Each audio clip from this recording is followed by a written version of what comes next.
प्रज्मा 98 phone शिरस मेडद रोडवर motorcycle चालक व शालेय विद्यार्थिनीचा अपघात। सार्वजनिक बांधकाम विभागाच्या दुर्लक्षपणामुळे अनेकांना जावं लागत आहे अपघाताला सामोरे। फोन शिरस मेडद प्रज्मा 98 या रस्त्यावर मोठमोठे खड्डे पडलेत। सार्वजनिक बांधकाम विभागाच्या संबंधित अधिकाऱ्यांना वारंवार लेखी अथवा तोंडी तक्रार करूनही अद्यापपर्यंत या रस्त्यावरील खड्ड्यांची दुरुस्ती केलेली नाही।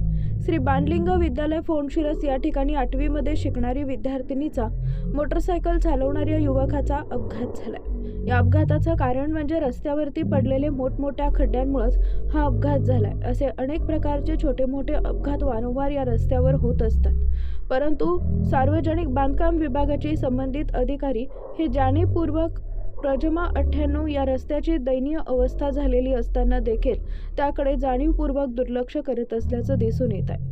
या अपघातामुळे फोन शिरस व फोन शिरस परिसरातील नागरिक ग्रामस्थ आक्रमक झाले असून तात्काळ सार्वजनिक बांधकाम विभागाच्या अधिकाऱ्यांनी या रस्त्यावरील खड्डे न बुजवल्यास याच रस्त्यावर तीव्र स्वरूपात सार्वजनिक बांधकाम विभागाच्या विरोधात आंदोलन करणार असल्याचा तीव्र भावना नागरिकांमधून व्यक्त होत आहे। कारण हा अपघात झालेल्या ठिकाणी मोठ्या प्रमाणात रक्तस्राव झाल्याचं त्या ठिकाणी दिसून आलंय। शालेय विद्यार्थिनी व मोटरसायकल चालक युवक यांच्यावर अकलूज येथील हॉस्पिटलमध्ये उपचार सुरू आहेत।